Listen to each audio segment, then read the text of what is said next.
Brandon Three Tears here, and I am going to do something that I like to call kill count. And as you may know, PlayStation just got Friday the 13th, the game, for free. So I created a kill count of all 12 movies.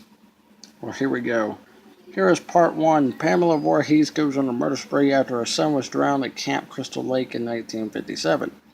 The murder spree didn't happen 21 years later, when four counselors tried to reopen the camp.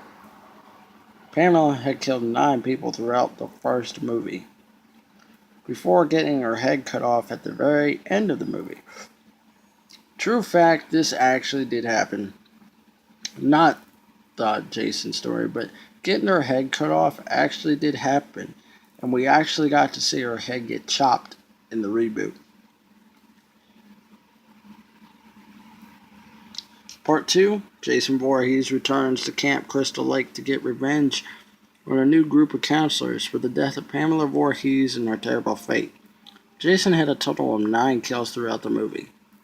Mind you, Jason's mother had the same number of kills in Part 1. Coincidence? I think not.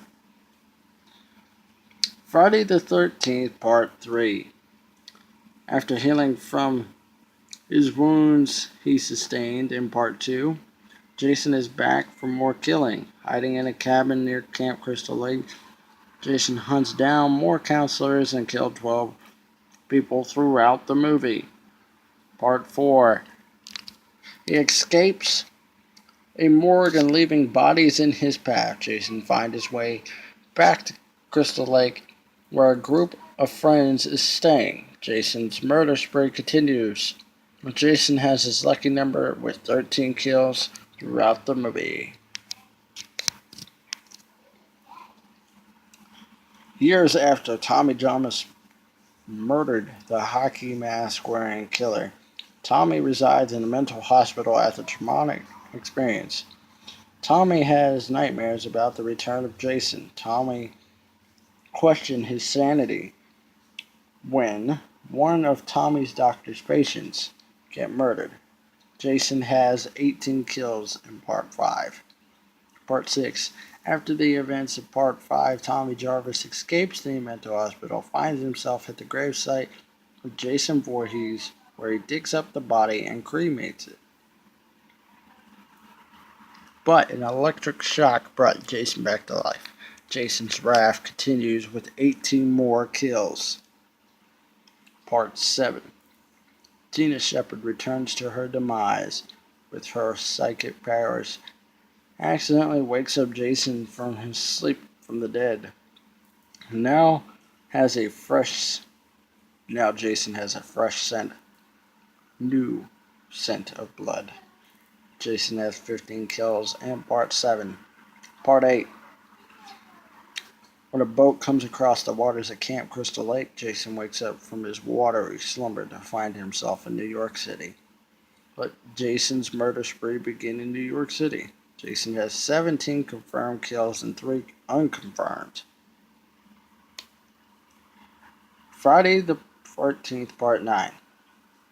This is my favorite part of the series. After blown away by FBI agents, Jason needs to find a way to overcome certain death. Jason goes on another murdering spree at Crystal Lake while a bounty hunter tries to find a way to kill Jason for good. Jason has 23 kills in the fight on Friday. Part 10. It's the year 2455, and Earth has turned into a contaminated planet. Jason went on a murder spree until he was frozen in time, until he was thawed out, even in space. Jason and Uber Jason had 27 kills. Friday the 13th, Part 11, also known as Freddy vs. Jason. 2 horror icons fight to the death as Freddy haunts your dreams while Jason brings you terror. Live or die. Jason has 21 kills in Freddy vs. Jason. The Friday the 13th reboot. After not following orders from police and locals, Clay is determined to find his sister, who went missing at Crystal Lake. Clay and a group of teenagers are going to get terrorized by Jason. Jason has 13 kills throughout the movie. Jason has his lucky number again. Total kill count for Friday the 13th franchise. Jason has a total of 183 kills throughout the franchise. While his mother has 9 kills in the original first movie, and 1 kill from the reboot, boosting her up to 10 kills. So, I hope you liked that little presentation thing that I spent all day trying to make. I figured I gotta get myself in the horror mood. Halloween's around the corner. And also, I'm playing Friday the 13th, the game I had just spent last night and today on beating the virtual cabin. And I'm so psyched to play as Jason X. I will make another kill count video for Nightmare on Elm Street. That's the one I'm currently